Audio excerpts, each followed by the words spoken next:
queremos dar la más cordial bienvenida desde el Centro de Estudios Superiores Montefénix. Soy el maestro José Castrejón, director del Centro de Estudios. Y en este webinar será muy especial porque tenemos con nosotros al maestro Tofi Sazón, lo cual es un privilegio porque se trata de un destacado especialista muy exitoso que tiene ya a lo largo de sus 24 años de experiencia mucha práctica, mucho conocimiento, mucho estudio. Y quiero destacar del maestro Tofi Sazón que él es especialista en adicciones, egresado del Centro de Estudios Superiores Montefénix, orgullosamente. De la segunda generación. De la segunda generación. Sí. Excelente. Psicoanalista. También. Terapeuta. Y como decía, con mucha experiencia, es líder en el campo. Y hoy vamos a hablar de un tema sin duda fundamental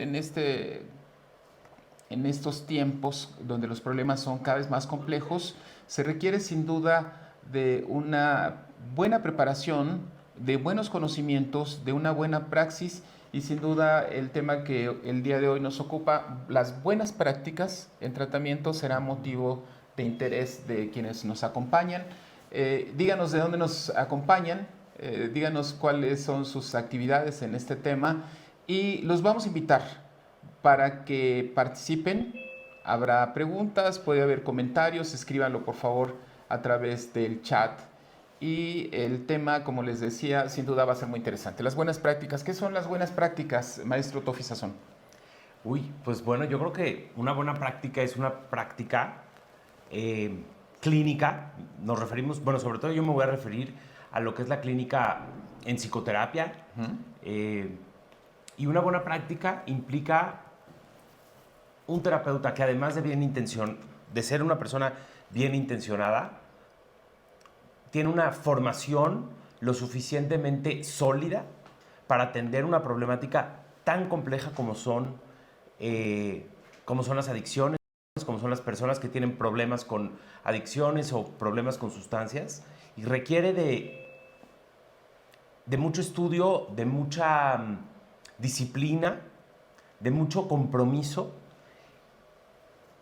para poder atender a una población tan amplia y tan grande como es la gente que tiene problemas con sustancias.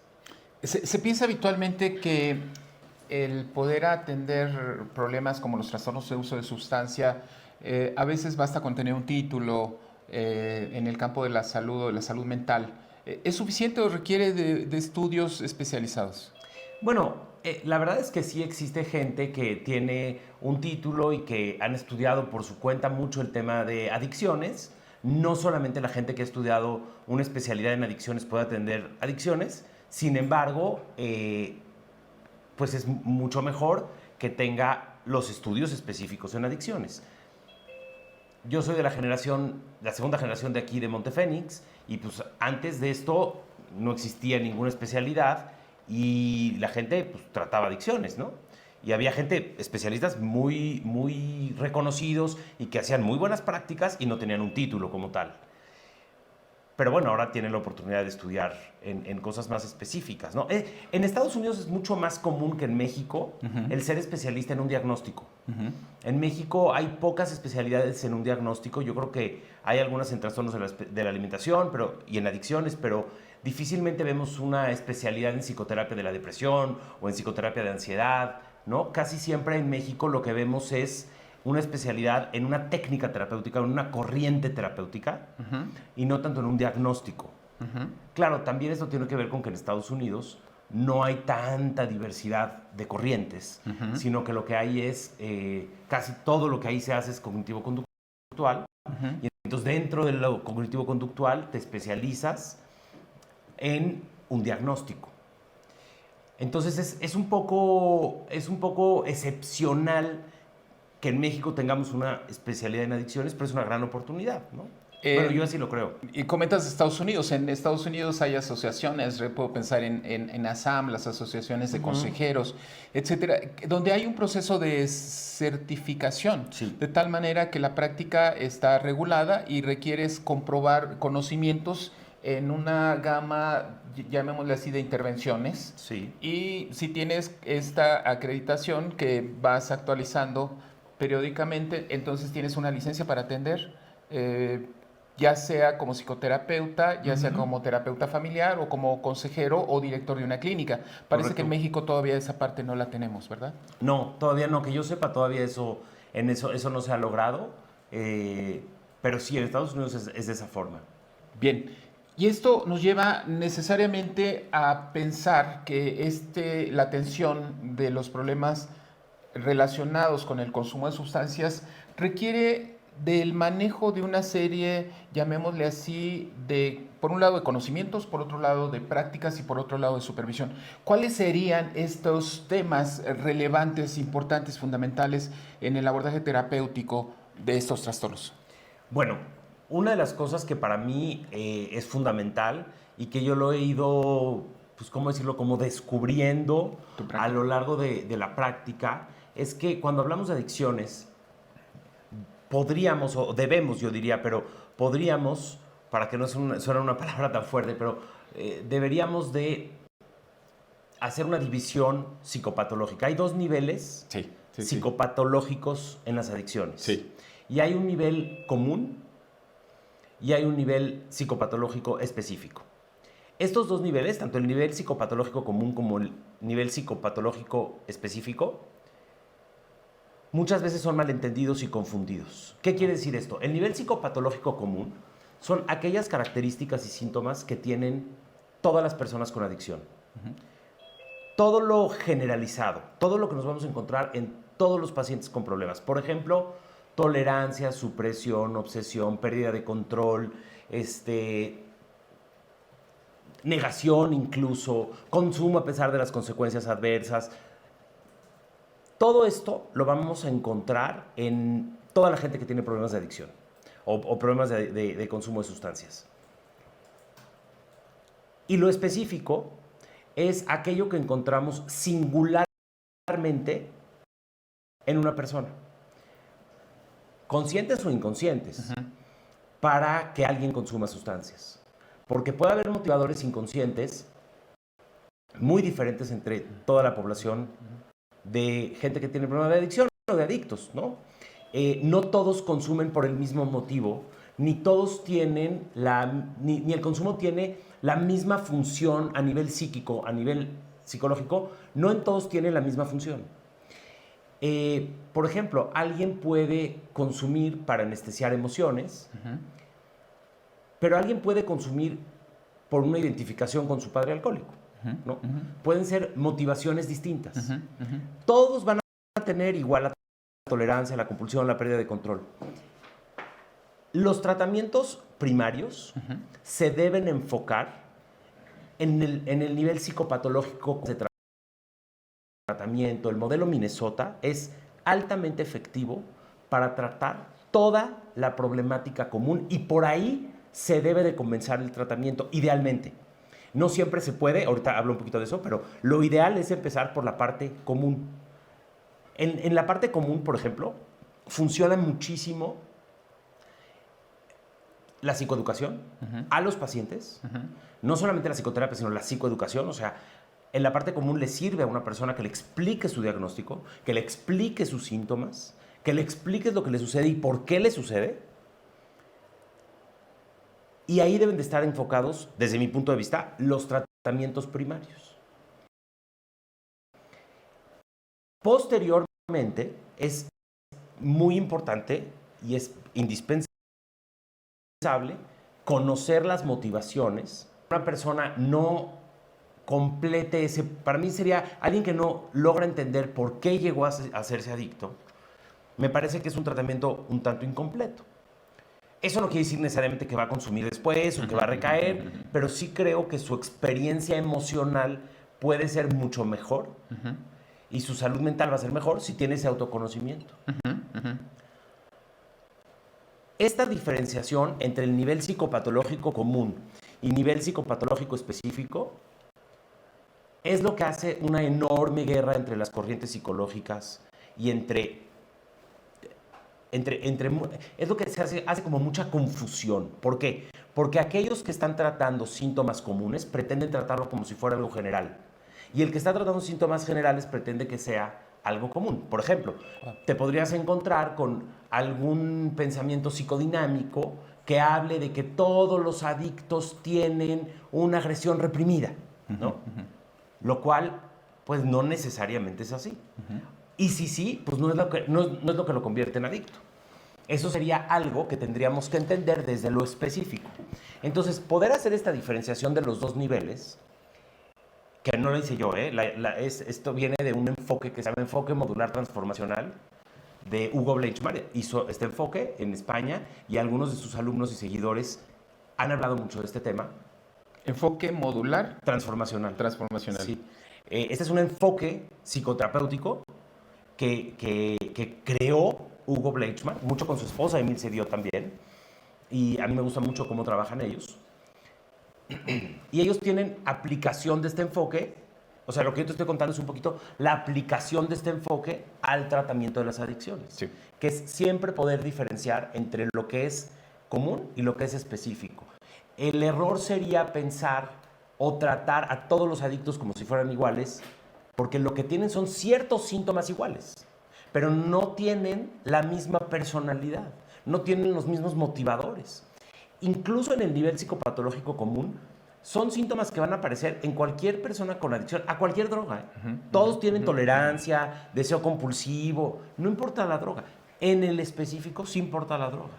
¿Por qué esta persona elige una sustancia que lo sube o por qué esta persona elige una sustancia que lo baja, etcétera? Entonces, para mí, una buena práctica implicaría una formación y poder diferenciar claramente y una ejecución en el proceso de tratamiento.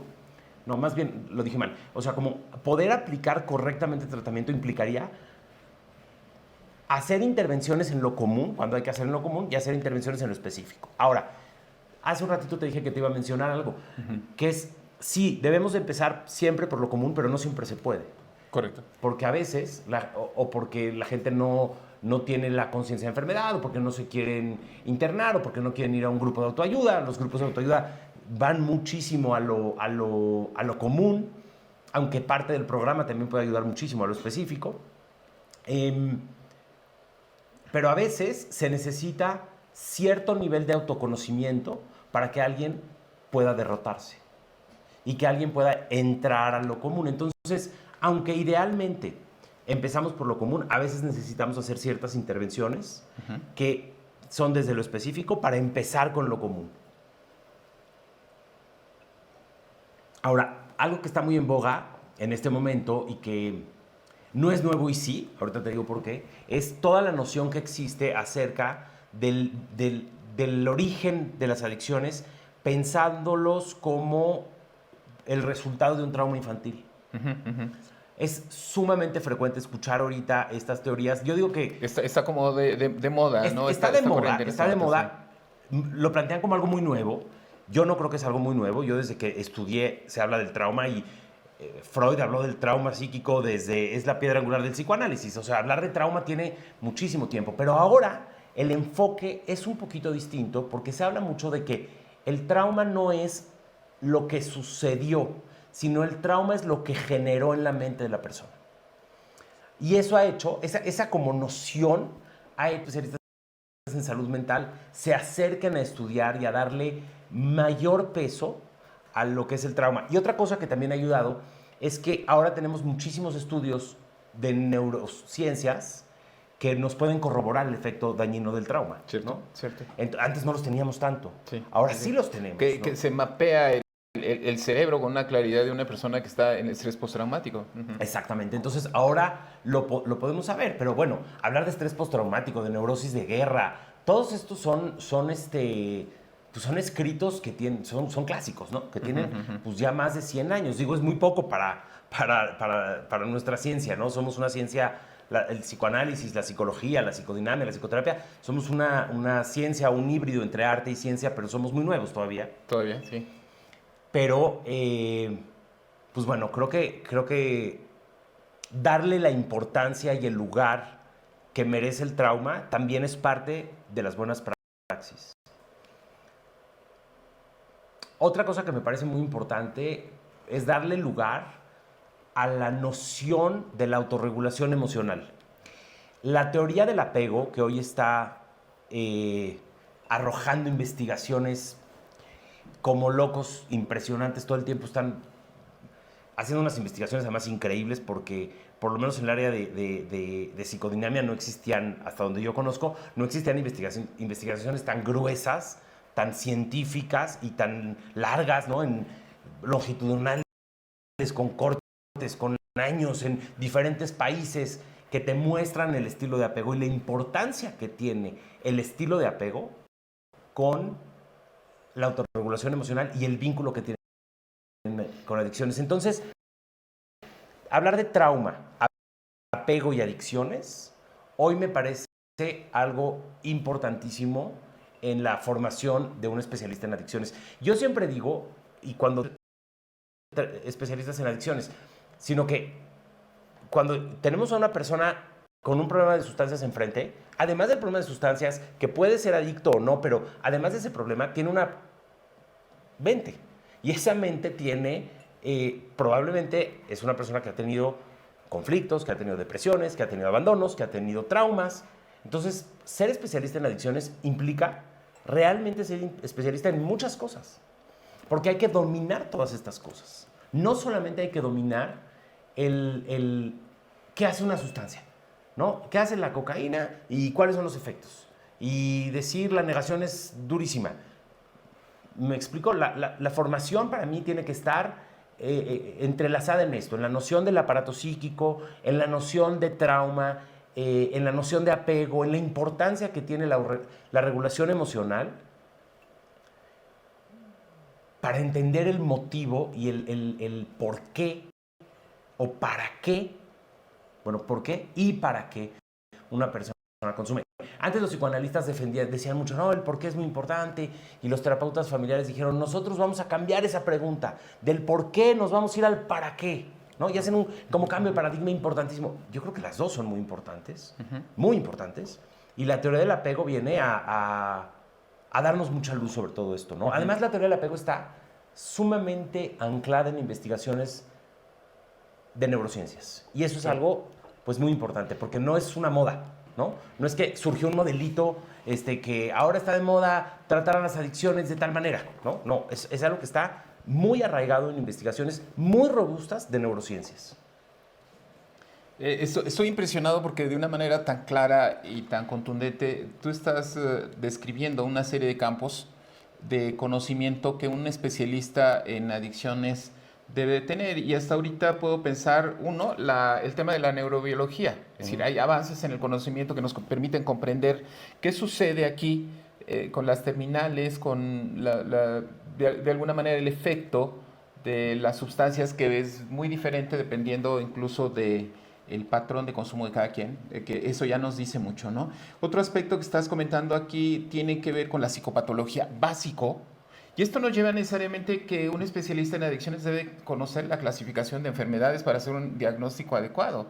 Si no sabe hacer un diagnóstico, está perdido. Es decir, no todos puedo pensar, pacientes requieren de una sola intervención, y eso, el diagnóstico va a ser muy importante, y aquí puedo pensar en saber distinguir entre la patología psiquiátrica, ¿no? Como tal, esta dinámica de la patología dual, porque muchos a veces están tratando un problema de esquizofrenia como si fuera un problema de adicción. Sí. Y desde ahí ya tenemos errores. Otro aspecto sin duda tiene que ver con las teorías del desarrollo, con los aspectos básicamente relacionados con las emociones.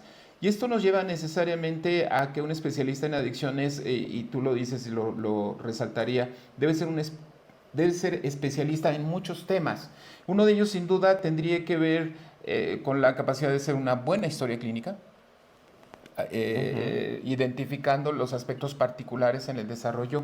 Y esto me lleva entonces a que el especialista, por un lado, debe tener una base sólida de conocimientos, pero también de irse actualizando. Tú estás comentando aquí, y me encantaría que si lo pudieras ampliar, esta parte del enfoque modular transformacional que te ha dado a ti en tu experiencia líneas muy precisas de cómo actuar ya en lo específico de cada paciente. Suena interesante. Bueno, te voy a explicar por qué me fue muy importante. Porque yo estudié todo el tema de las adicciones hace muchos años, hace creo que 20 y tantos años salí de aquí, es mi alma mater y además trabajé muchos años en Montefénix, estoy feliz de estar aquí y siempre voy a estar muy agradecido y voy a querer muchísimo a Montefénix. Pero yo estudié adicciones desde una perspectiva muy, en ese entonces lo estudiábamos muy desde la adictología, por decirlo así. Y posteriormente estudié una maestría en psicoanálisis y me formé como psicoanalista. Y entonces había muchas cosas que eran muy contradictorias. Los psicoanalistas no entendían a los adictólogos no querían mucho a los psicoanalistas, y cuando yo encontré este enfoque modular transformacional fue en un congreso, si no me equivoco fue en Nueva Orleans, y conocí a Hugo Bleichmar, que planteó este enfoque. Yo lo conocí cuando él hablaba del enfoque aplicado a la depresión, y luego conocí estos textos sobre el enfoque aplicado a las adicciones, y para mí fue un alivio, porque esto que yo te acabo de explicar me aclaró muchísimo, ¿no? De entrada, tener esto a mí me permite leer un artículo y primero ya saber, ¿no? A ver, esto me está hablando de lo común, este autor está hablando de lo común o está hablando de lo específico. Entonces, esto te permite no desechar teorías, ¿no? Y no estar diciendo, no, mira, no cree en esto. Ah, bueno, es que él está hablando desde lo específico. Eso, y lo que últimamente ha cambiado también o ha enriquecido mi perspectiva es la teoría del apego, ¿no? Que te digo que... Body, ajá. Sí, que también la conocí pues hace como unos 6 años, no la conocí en mi formación. Oye, puedo pensar, es muy interesante porque realmente es un campo relativamente nuevo, pero que está teniendo una rápida evolución en los diferentes... Y tradicionalmente pensamos que hay un conflicto y discusiones, ¿no? Desde, no sé, tú has comentado los psicoanalistas, pero también puedo pensar las personas que se dedican a los aspectos cognitivo-conductuales y los que tienen experiencia en 12 pasos y los enfoques médicos, de tal manera que parece que hay como una especie de conflictos, de yo tengo la razón, mi enfoque funciona, que no debería de haber este conflicto. No. Y lo que me estás diciendo, por ejemplo, de... Lo resuelve. Exacto, esta parte del psicoanálisis lo resuelve. y la teoría del apego pareciera ser que encuentra una explicación científica, incluso neurocientífica, a muchos aspectos que tú dices ya se habían tratado. ¿Qué Sí. opinas?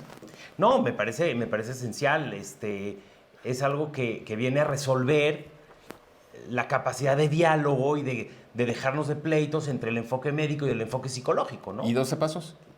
Por supuesto que también. Claro. Por supuesto que también, porque es una integración. Y hay cosas de los 12 pasos que van a poder ayudar, bueno, muchísimo a lo común, obviamente, pero también a lo específico, porque cuando alguien hace un cuarto y quinto paso, por ejemplo, tiene que entrar a lo específico. Ahí no es todos iguales. Yo he tenido gente que viene al consultorio que me dicen, no, es que entré a una clínica y lo primero que me dijeron fue, ¿y a ti a qué edad te violaron? ¿Cómo? Sí, aquí a nosotros, a todos nos han violado, ¿no? Que dices, ¿cómo puede ser? Eso es algo de lo específico. Hablar de que es muy frecuente encontrar trauma en pacientes con problemas de adicción no implica que todos fueron violados. Esas son como reduccionismos que se hacen, como que le dan mucha seguridad al especialista. Al especialista le da mucha seguridad tener una verdad, ¿no? Todos los adictos son así. Todos los adictos tienen esto. Les da mucha seguridad porque tratar pacientes, no solo adictos, tratar pacientes en general, implica mucha incertidumbre. Cierto. Implica asumir que no tenemos respuestas, que no lo sabemos todo. Y hay que tener mucho temple para ello porque, sobre todo en un principio, creemos, cuando estamos atendiendo pacientes, que tenemos que tener esas respuestas. Decimos, bueno, si le estoy cobrando al paciente, pues le tengo que dar una respuesta y le tengo que decir. Entonces, no tener una respuesta implica una tensión, ¿no? O sea, implica un cuestionamiento, implica que digas, bueno, ¿qué me está pasando? En el momento en que tienes una respuesta, entonces, si no tienes respuesta, ¿qué te vas a ir? Por respuestas prontas. Y entonces que alguien llegue y te diga, esta es la única respuesta, wow, ya la tengo. Claro. Entonces, claro. cualquier cosa que yo no sepa, ya no me enfrento a una incertidumbre, Claro. porque tengo un prejuicio, una Sí, teoría sí. que se convierte en un prejuicio Sí. que permite y sustente que yo diga lo que está pasando. Wow. Pero ahí es cuando el paciente dice, es que no me entendieron. Claro. ¿Cómo que no te entendimos? Claro, tú tienes negación. No, lo que tú tienes es resistencia. Y el paciente dice claramente, no me entendieron. Eso no es lo que yo estoy viviendo. Entonces yo creo que actualmente los especialistas en adicciones tenemos que tener la sensibilidad para escuchar al paciente, que además la psicoterapia trata de eso, ¿eh? Es mucho más importante nuestra escucha que lo que les decimos a los pacientes. Aunque pensemos que les tenemos que decir cosas muy importantes, gran peso de lo terapéutico recae en lo que nosotros escuchamos, en la forma de escuchar. Y la forma de escuchar va a implicar también lo que vamos a contestar. Entonces, tenemos que, yo creo, renunciar a esta idea de que lo tenemos que saber, tolerar la incertidumbre, aceptar que no sabemos, escuchar al paciente y después de eso, con nuestra teoría, ya podemos juntar cosas, ¿no? Y armar el rompecabezas. Pero es solamente después de que nos dejamos empapar por lo que escuchamos del paciente. Yo pienso que es como dejarnos empapar, permitirnos la confusión, estar tranquilos en esa confusión, no querer darnos una respuesta pronta y poco a poco, de repente hay piezas que se empiezan a acomodar y decimos, ah, ya sé por dónde va. Y podemos pasar temporadas importantes, largas, que no entendemos algo del paciente, pero hay que tener la paciencia suficiente, la tolerancia a la incertidumbre. ¿Para qué? Para permitir que eso que parece muy oscuro, es como cuando entras a un cuarto que está muy iluminado y de repente te apagan la luz, no ves nada. Pero conforme va pasando el tiempo, te acostumbras a la oscuridad y empiezas a ver. Un poco así creo que es el trabajo psicoterapéutico. No hay que ser muy prontos en nuestras respuestas, ni muy abruptos. Que a veces, a lo mejor hay gente que me ha conocido que va a decir que yo no soy así, porque de repente hay gente que llega al... Tienes un problema de alcoholismo y me dicen, ¿cómo puede ser si no me conoces? Bueno, pues es que en 15 minutos te pueden contar también muchos síntomas que dices, no hay manera de que esto no sea alcoholismo, ¿no? Pero en otros temas, no tanto en el diagnóstico, sino tenemos que tener un poco de tolerancia a la frustración, de tolerancia a la incertidumbre para permitirnos conocer al paciente. Hay que conocerlo en diferentes contextos, hay que conocerlo enojado, hay que conocerlo contento, hay que conocerlo el día que tiene un problema en el trabajo, para ir agarrando un poco de conocimiento, ¿no? Mi mamá decía, y creo que mi abuela también, when I say that the burra is parda is because I have the pelos in my hand, ¿no? O sea, hay que tener los pelos de la burra en la mano para decir de qué color son, Sí. y no dar respuestas rápido. Sí. Sí. Pero para eso tenemos que tener tolerancia a la incertidumbre, y para eso ya me fui muy lejos, Pepe, pero bueno, para eso ¿qué tenemos que tener? Un proceso terapéutico nosotros. Por supuesto. Porque para tener tolerancia y poder diferenciar qué viene de mí y qué viene del otro, ¿con qué hago esa diferenciación? Con mi mente. Y mi mente, pues tengo que estar lo suficientemente trabajado, analizado, terapeado, como le quieran llamar, para poder distinguir si lo que estoy escuchando y lo que estoy sintiendo viene de mí o viene del otro, ¿no? Claro. Si viene de mi necesidad, porque de repente yo podría decir, ¿no? Ah, yo soy especialista en adicciones, entonces tengo que tratar adictos. Entonces vienen los pacientes y los quiero ver como adictos. Claro. Pero es porque yo quiero ser un especialista en adicciones. Claro. Y no porque el paciente lo tenga. Claro. ¿Me explico? Sí. Entonces hay que diferenciar de dónde viene lo que estamos pensando. Si de mis deseos o del otro. Claro, claro. Déjame comentarte que aquí nos están acompañando en este momento de Hidalgo, de la Fundación Recupérate, de Perú, de la Ciudad de México, de Parras, Coahuila, de algunos hospital integral de Pachuca, de Chihuahua, de Chiapas y seguramente de diferentes lugares, porque están interesados en este tema y porque quieren conocer cómo continuar este camino de la formación para ser buenos terapeutas y ser terapeutas de excelencia. Tú estás comentando algo que creo que llegamos a un punto central. Si yo asumo que soy especialista, que soy un gran experto, lo más seguro es que voy a fracasar, porque estoy anteponiendo de alguna manera mis juicios a esta posibilidad de empaparte del paciente, como lo dices, a esta escucha empática, a estas herramientas, llamémoslas así, de la compasión, de la empatía. Y eso nos hablaría que un aspecto fundamental de un especialista es que tiene que ir desarrollando paulatinamente ciertas habilidades muy especiales que en un enfoque tradicional médico no te van a funcionar con un paciente adicto. Por eso, por ejemplo, en la formación que hacemos aquí en la especialidad, nuestros alumnos entran a Monte Fénix una semana como pacientes.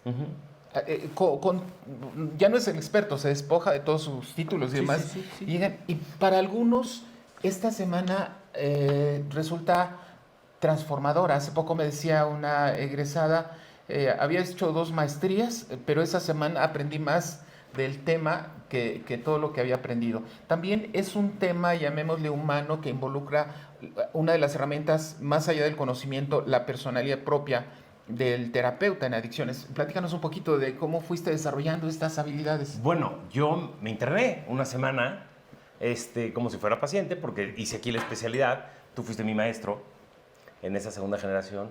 Y yo me interné y tuve esa experiencia. Y es una gran experiencia. Fue una experiencia muy humana. Ya. Más que adquirir conocimientos, fue una experiencia muy divertida, para mi sorpresa. La pasé muy bien internado, porque conocí gente muy interesante, gente muy simpática. Yo siempre he dicho que la gente que tiene problemas de adicciones tienen un sentido del humor muy especial y son muy simpáticos. Digo, no todos, obviamente, esto es una generalización, pero la verdad es que la gente que se interna aquí, bueno, los que yo conocía, bueno, pasaban unas carcajadas, Sí. y la pasaban muy bien. Y yo la pasé increíble, conocí gente increíble. Y en mi época nos tocó algo que le llamaban la terapia de cuarto chico, ¿no? Porque aquí se llama la terapia de grupo chico, la terapia grupal. Y ellos decían, vamos a hacer el cuarto chico. Cuando se iban todos los terapeutas, se juntaban y ahí empezaban a hablar de todas sus cosas. Y yo participé esa semana en los cuartos chicos. Y es una experiencia muy humana. Más que de aprendizaje teórico, es una experiencia muy humana, porque es importante tener esa experiencia. Para mí fue muy importante porque pues entiendes, ¿no? No sé cómo sea ahorita, pero en mi época incluso tenías que hablar a pedir informes como si fueras un paciente y te daban la lista o sea, no te la daban en el centro de estudios la lista de las cosas, sino tenías que hablar y decías, hola, me voy a internar, y te daban todos los informes como si fueras un paciente que se va a internar. Y llegabas un domingo y y te internabas y ya el lunes empezabas con tus actividades y pues vivías toda la experiencia, ¿no? Wow. Fíjate que está con nosotros en ese momento Guadalupe, la doctora Guadalupe Torres, una líder en el estado en este tema. Ahora tengo entendido que está en un hospital atendiendo problemas y te pregunta, le mandamos un saludo hasta Coahuila, querida doctora. ¿El saber escuchar puede entrar dentro de un enfoque centrado en soluciones? Bueno, yo creo que un enfoque centrado en soluciones, no soy especialista en ese enfoque, Correcto. pero me imagino que no tiene como prioridad tener tanta paciencia ni tener tanto tiempo para trabajar con el paciente. Siento que una terapia enfocada en las soluciones es un poco más práctica, un poco más rápida, y sería interesante hacer pues no sé, hasta un trabajo, ¿no? De algún ensayo sobre qué pasaría con esto que yo estoy diciendo en alguien que quiere dar soluciones muy rápidas. Sí, es cierto. ¿No? Finalmente es un poquito la angustia que puede sentir un terapeuta mal preparado de sentir que tiene todas las soluciones, porque finalmente cada paciente es único y al final esa habilidad que tienen de manipular, habría que reconocerlo, terminan sacando de balance a un terapeuta mal preparado. Sí, Sí, sí. sí, sí, es cierto. Aquí entramos en 2 herramientas importantes. Déjame decirte algo Sí. nada más, porque a mí me gustaría subrayar esto. Lo que yo he notado y la información que yo he como acumulado es que este manipular está enfocado sobre todo a que ellos no se den cuenta y tú no te des cuenta que tienen un problema de sustancias. Cierto. La otra manipulación que podemos encontrar en pacientes con problemas de adicción la encontramos en cualquier paciente, ¿no? O sea, todos los seres humanos pueden llegar a manipular, pero la que se ve como mucho más honda en pacientes con problemas de adicción es tú, terapeuta, no te des cuenta que yo tengo un problema de adicciones.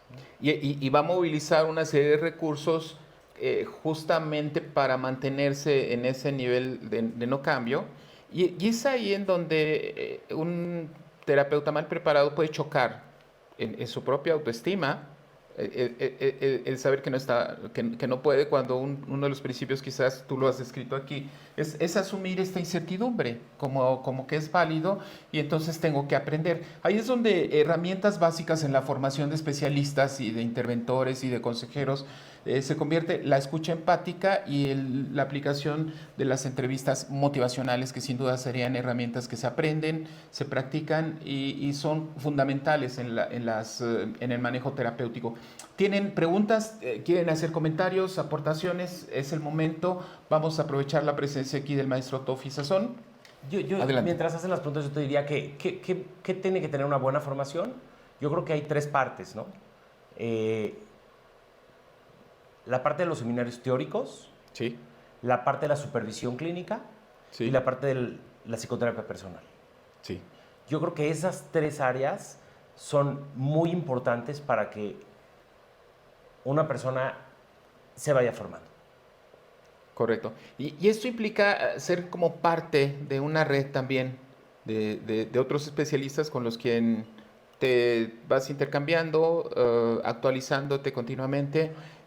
Sí, porque, bueno, sobre todo en los seminarios, lo que se busca mucho es no tanto transmitir información del docente hacia el alumno, eso no es tan formativo como una formación. La formación implica intercambio de ideas, debates, discusiones, ¿no? Reflexionar sobre textos. Esa es la parte que me parece muy, muy interesante sobre los seminarios. Sí. Y sin duda también esta participación entonces en estarse actualizando. Hoy hay muchos recursos también que las tecnologías te permiten estar en contacto, ¿no? En acceso a información. Ujú. Claro, hoy tenemos redes sociales y tenemos, sí, una tecnología que nos permite estudiar cursos online con gente de todo el mundo, ¿no? Sí. Es increíble, pero sí. En mi época, cuando yo estudié aquí, había 3 o 4 personas que venían los fines de semana a México a estudiar la especialidad y hoy ya pues se puede estudiar virtualmente muchísimo, ¿no? No sé. Puedes tener un título perfectamente desde diferentes lugares, Sí. universidades extranjeras, etcétera, a través de formarte en línea. Correcto. Pero esta formación en línea no es suficiente para adquirir estas habilidades, llamémosle así, de contacto humano. Habría que reconocer también las limitaciones que tiene, ¿cierto? Sí, yo estoy de acuerdo. Estoy muy agradecido yo con el Zoom porque nos permite esto, Sí, ¿no? sí, Que estamos sí. haciendo ahorita y nos permite, bueno, pudimos seguir trabajando en la pandemia, todos los psicólogos. Muy agradecidos con la tecnología, pero sí hay que reconocer que tiene una limitación. No es totalmente igual. Hay pacientes con los que sí se puede trabajar muy bien y hay pacientes con los que por alguna razón, todavía nos falta mucho pensar sobre el Zoom, ¿no? Pero por alguna razón la interacción es un poco más difícil. Se puede, pero no es la panacea, ¿no? Ya. Hay un concepto aquí que tú has planteado y que me encantaría si lo pudieras desglosar. Quizás no deberíamos hablar del tratamiento de adicciones como algo general, sino como algo que requiere el tratamiento de una persona individual y única con problemas, y ahora ya el término adicciones ya está en desuso, de trastornos por uso de sustancias. ¿Qué opinas de eso? Eh,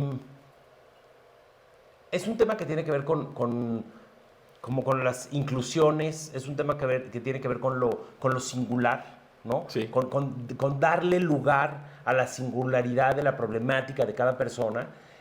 Nosotros nos formamos en una época en donde no decíamos de esta forma, ¿no? Hablábamos, no existía decir problemas relacionados con sustancias, hablábamos de adictos. Sí. Pero bueno, el lenguaje ha cambiado y nos han mostrado los que son especialistas en el lenguaje que hablar de esa forma implica estigmatizar. No queríamos estigmatizar, pero sin querer lo hacíamos.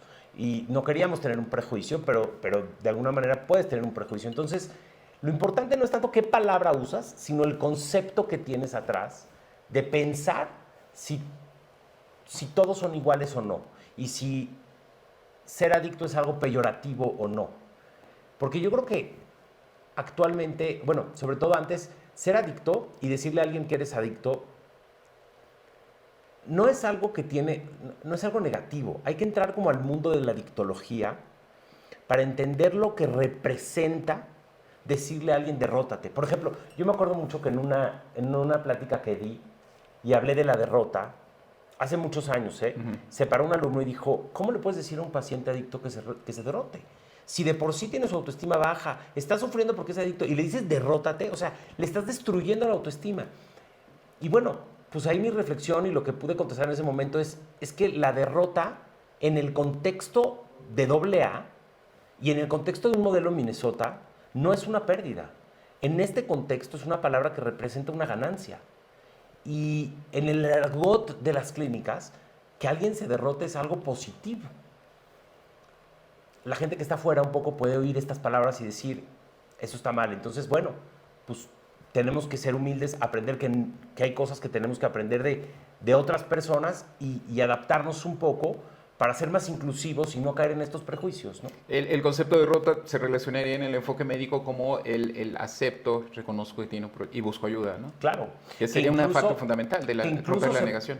Incluso se ha pensado como la base del crecimiento espiritual en AA, ¿no? Porque una vez que te derrotas, aceptas que eres impotente, pero aceptar que eres impotente no implica aceptar que no puedes como tal, o sea, que tienes incapacidades como ser humano, sino que tienes limitaciones humanas, implica asumirte como humano, y al asumirte como humano, tienes un progreso emocional, ¿me explico? Y sobre todo espiritual. Cierto, cierto. Fíjate que aquí llegan algunas preguntas. Norma Márquez, qué interesante pregunta. ¿Cuál es la actitud que el terapeuta debe mostrar ante un paciente con recaídas? ¿Cuál es la actitud? Sí, recayó el paciente, regresa contigo, ¿qué actitud tendrías que tomar? Híjole, es que eso sería, si yo te doy una respuesta, sería pensar que esa recaída está en lo común. Y tenemos que pensar en la recaída en lo específico. Correcto, correcto. Bueno, a lo mejor está en lo común, pero hay que pensar en lo específico. Hay que pensar por qué recayó, qué lo llevó a recaer, o sea, qué significa esa recaída, qué motivaciones tuvo para recaer. Y bueno, primero pensar si está en lo común o está en lo específico. Y si está en lo específico, tenemos que tratar de ser empáticos con ellos, ¿no? Sí. Pero yo creo que hay que pensar desde lo específico. Entonces no puedo dar una respuesta general para todos. A lo mejor hay pacientes con los que voy a tener una actitud de mayor confrontación y de mayor, ¿cómo decirlo? Como indicaciones, ¿no? De dar indicaciones, de a ver, ahora tienes que hacer esto y esto y esto. Y a lo mejor hay pacientes con los que no voy a ser directivo, perdón, se me fue la palabra. Con algunos tienes que ser muy directivo y con otros no. No hay una respuesta de cómo ser como terapeuta generalizada. Sí, y la recaída puede ser también una oportunidad de seguir creciendo y de aprender para que la siguiente... Por supuesto. Porque en ninguna enfermedad a la primera se obtiene. Hay que pensar que la recaída es parte de un proceso. Claro, y eso es algo que también los adictólogos hemos pecado mucho de ello, ¿eh? La recaída se ha visto como algo que no hemos sabido manejar tan bien. Sí.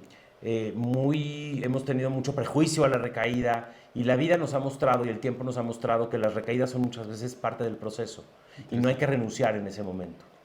Mónica Dobarganes, te mandamos un saludo, dice, soy logoterapeuta. ¿Qué opinas sobre el modelo de Efrén Martínez? Dice, el abordaje de adicciones desde la logoterapia y el análisis existencial. No lo conozco, sé que Efrén es un gran especialista que tiene muchos años trabajando y que tiene gente que lo admira mucho. Creo líder que en el campo. Es líder en el campo, yo no conozco su trabajo cercanamente, yo no soy logoterapeuta, no me muevo con esas herramientas, pero si logra distinguir entre lo común y lo específico, pues es una herramienta específica que me parece correcta, ¿no? Correcto.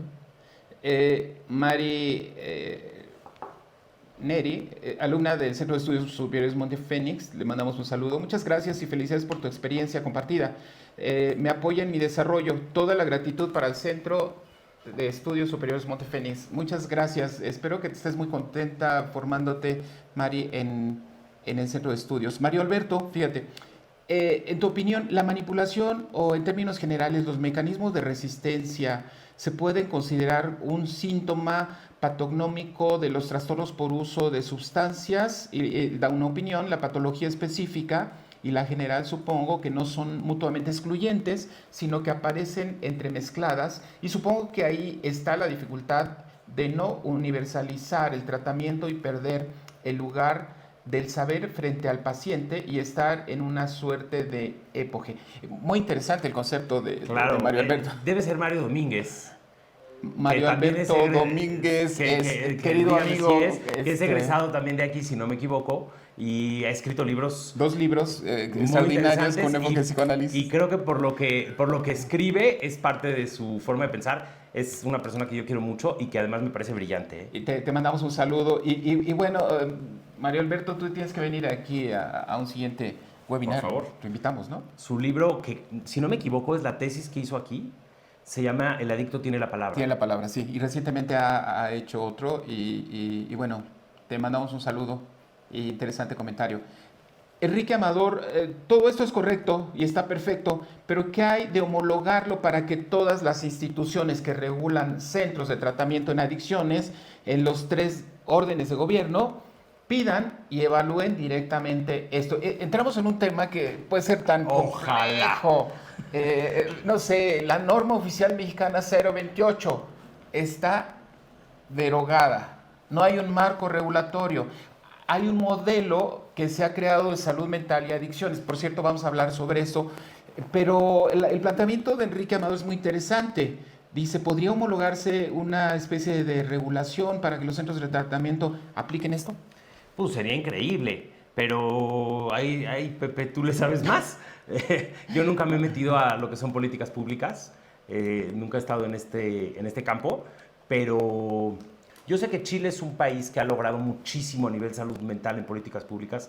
Tengo entendido incluso que en Chile todos los bebés que tienen de 0 a 6 meses, cuando van a su visita al pediatra en una institución pública, o sea, como en el seguro, la enfermera que está en turno les hace una escala para medir si tienen un tipo de apego y ver si su tipo de apego es desorganizado.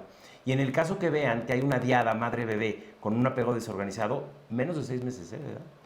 Los mandan a una como especie de taller, algo por el estilo, para mejorar el apego, ¿no? O para que les den técnicas mejores para interactuar con sus bebés a las mamás. Y no estoy seguro si esto es cierto, tengo entendido que es así. Si no es cierto, pido una disculpa, pero tengo entendido que es así. Y bueno, me parece que tener una política pública así es maravilloso.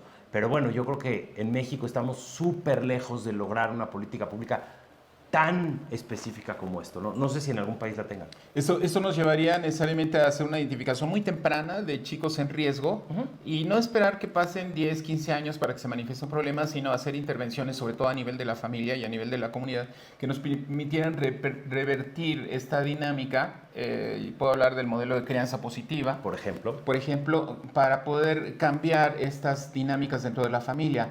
Es muy interesante el planteamiento y creo que vale la pena como especialistas poder proponer, por eso la importancia de los seminarios, de los congresos, sí, de participar cuando hay foros, etcétera. Yo creo que es importante ahora que los especialistas propongan, expongan, porque lamentablemente hoy estamos en un escenario donde muchas de las campañas que hemos escuchado, y puedo pensar en el fentanilo mata, más bien son campañas que promueven el consumo porque no están hechas a partir de especialistas, sino de comunicólogos que sin tener bases de un conocimiento de lo complejo que son los trastornos por uso de sustancias, creen que generando miedo, hablando de la sustancia, va a cambiarse la posibilidad de que se consuma. Perdón, y eso ya lo sabemos hace mucho tiempo. El miedo no funciona como estrategia de prevención. No es una estrategia de prevención, no se trata de eso. Hay que hacer una prevención reflexiva, creo yo, pero bueno. Y de detección temprana. y de detección temprana. Y hablamos de prevención basada en evidencias. Ya hay datos científicos que muestran qué estrategias funcionan y qué no funcionan. Claro. Y 30 años después de que esto lo sabemos, en México Ajá. estamos cometiendo ese tipo de terribles errores, gastando una cantidad de dinero y lamentablemente más bien en muchas ocasiones generando interés, curiosidad y que los chicos busquen estas sustancias cuando, si no fuera por estas campañas, no lo harían. Enrique Amador, le mandamos un saludo. Todo esto es correcto y está perfecto, pero ¿qué hay de homologarlo? Ya lo dije, perdón. Ya está comentado. Y vamos con Karen. Efectivamente, muchísimas gracias por compartir información tan importante. Soy el tener el tratamiento ofrece 1000 herramientas y estoy por titularme en psicología. Felicidades, Karen. A mí me sorprende cómo hay personas que después de superar el problema van desarrollando aspectos maravillosos de empatía a nivel profesional. Y qué bueno que estás haciendo esto. Y quiero empaparme y por eso sigo todo lo de ustedes. Y te mando un saludo. Gracias. Déjame nada más comentar algo. Yo creo que los adictos en recuperación, usando ese término, los adictos en recuperación que entran a ser especialistas en adicciones tienen un reto muy importante. Y yo siempre se los digo cuando me tocan de alumnos, que es descubrir y darse cuenta que el camino que a ellos los llevó a recuperarse no es el camino de todos. Muchas veces la gente que se ha recuperado pretende que lo que les funcionó a ellos les funcione a todos. Y eso no debe de pasar como especialistas en adicciones. Hay que tener la capacidad de darnos cuenta que lo que a mí me funcionó no necesariamente le sirve a otros. Correcto. Fíjate, Carmen, ¿cuál es tu opinión de la terapia breve en adolescentes que inician el consumo de alcohol u otras drogas? Yo me enfoco más, mi forma de trabajar es más psicodinámica que de terapia breve. No domino ese modelo y no trabajo de esa forma. Pero probablemente, o sea, seguramente es un enfoque con éxito, ¿no? Yo quiero comentarte que en Estados Unidos que hay un grupo de especialistas que establecen cuáles son las buenas prácticas. Allá las buenas prácticas tienen un impacto financiero porque eso depende en parte de los seguros, el financiamiento, que hay muchos financiamientos por parte de los organismos gubernamentales para apoyar programas. Ha considerado que los enfoques de intervención breve con intervenciones tempranas pueden ser exitosas en términos de costo efectivo, ¿no? Claro. ¿Quién dice que es una buena práctica, no? ¿Y por qué le considera una buena práctica? Fíjate, puede ser una buena práctica para alguien porque son pocas sesiones y cuesta menos. Exacto. Y en términos, digamos, económico, costo-beneficio, ¿no? Muy al estilo de Estados Unidos. Sí. Correcto. Vamos a cerrar con esta pregunta que nos hace un participante, no dice su nombre. ¿Dónde recomiendas que pueda adquirir experiencia de mejores y buenas prácticas? Y con esto creo que podemos terminar haciendo una serie de propuestas de acuerdo a tu experiencia de cómo podemos ser especialistas en el abordaje terapéutico de trastornos por uso de sustancias de una manera exitosa y poder ofrecer en ese sentido un mejor servicio a nuestros pacientes. Pues aquí hay una especialidad y una maestría en adicciones, ¿no? Sí, sí, sí. Yo creo que es una gran alternativa para la gente que quiera formarse en el tema. Sí, sí, sí. Y bueno, esta especialidad que tenemos aquí, que vamos a iniciar ahora en febrero, vale la pena, en marzo, ¿correcto? Vale la pena comentar, bueno, es presencial, hay este componente, hay esta parte de prácticas, 3 semanas de prácticas dentro de Montefénix.